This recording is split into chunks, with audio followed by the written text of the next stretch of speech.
अप्सरा गई ध्रुव के पास में नाचने लगी। ध्रुव के शरीर के अंदर तो केवल वही प्रतिमा बसी, चार भुजाएं, सूर्य की तरह चमकता हुआ शरीर। ध्रुव को कोई मतलब नहीं है, अप्सरा नाचने लगी।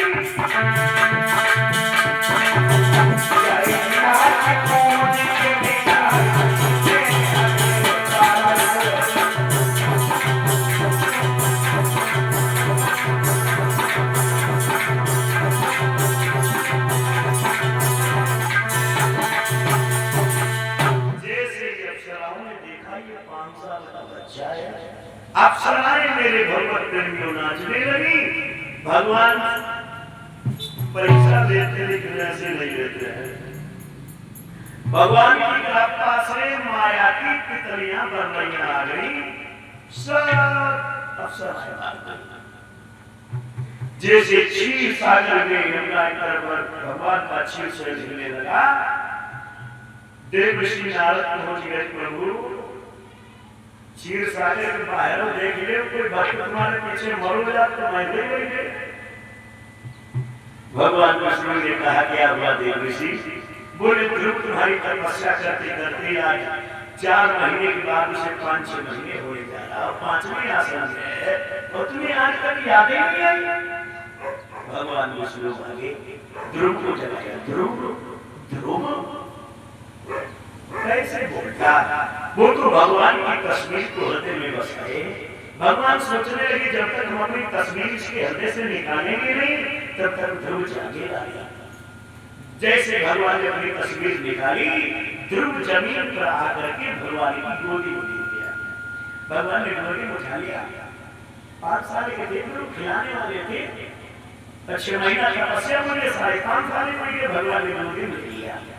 ध्रुव के नेत्र खुले, जैसे देखा ध्रुव रोने लगे, पिताजी इतने दिन हो गए तुम्हारे लिए मैं भूखा मरता रहा, कहाँ मुझे छोड़ करके चले गए। मेरी माँ भी रोती है तुम्हारे बिना।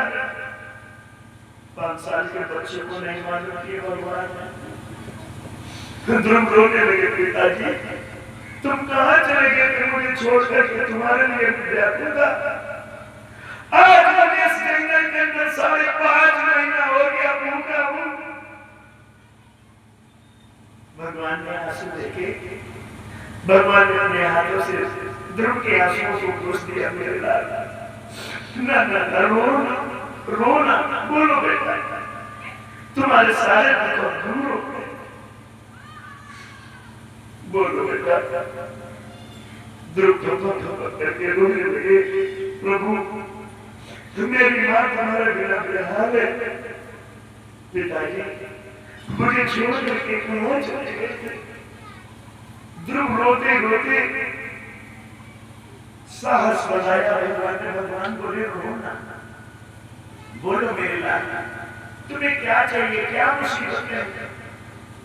ध्रुव कहने लगे, पिताजी आपने हमें बेटा दे दिया तो हमारी मुसीबत दूर हो गई। भगवान बोले, ध्रुव तुम्हें क्या चाहिए? देखो 5 साल का बच्चा कितना ज्ञानी है। बोले, पिताजी आप जब हमारे पिताजी हो और पिता की संपत्ति का अधिकारी तो पुत्र बनता है, हम आपसे मांगे क्या? आपका तो सब कुछ हमारा है। कितने सुंदर वचन बोले। 5 साल के बच्चे लेकर गया। भगवान ने पूछा, ध्रुव को अटल भक्ति का वरदान दिया। भगवान बोले, जाओ ध्रुव तुम 1000 वर्ष तक शासन करोगे, उसके बाद में तुम ध्रुव और तारा के नाम से जाने जाओगे। ये जो तारा है ना आसमान में, ध्रुव नाम का, ये वही ध्रुव है। भगवान ने वरदान दिया, आने वाले समय में तुम ध्रुव तारा नाम से जाने जाओगे। ध्रुव चले, भगवान ने ऐरावत हाथी मंगाया। ऐरावत हाथी पर ध्रुव बैठ गए और जैसे चले अयोध्या के किनारे पहुंचे, ध्रुव ने देखा मेरे बुजुर्ग तो सब जमीन में और हम तो यहाँ पे को जा रहे। पहलवान हाथी खड़ा करिए, बिठा दीजिए, हम उतरेंगे। पहलवान बोला, क्यों? बोले, हमारे बुजुर्ग जमीन में जा रहे और हम ऐरावत पर चले। देखो कितना बड़ा अभिवादन है। आज की लड़का कल के लड़के में बड़ो अंतर हो गया। आज का जवान जान, आज का जवान बात करता, आज का जवान अगर मोटरसाइकिल ले जाता है तो जान एक बुजुर्ग के खपड़ी पर हाथ मजे जैमा बुजुर्ग चौकी जाए वो खंड गिर जाए। तब के बुजुर्गों में अब के बुजुर्गों और तब के बच्चों में अंतर है। ध्रुव ने कहा नहीं पहलवान, मेरे बुजुर्ग जमीन में और हमें रावत पर कमी नहीं। जमीन में उतर गए, 5.5 साल पूरे अपनी अम्मा के पास वहीं गए। सबसे पहले सूरज के दरवाजे पर गए और ध्रुव रोने लगे और ध्रुव बोले अम्मा अम्मा। अरे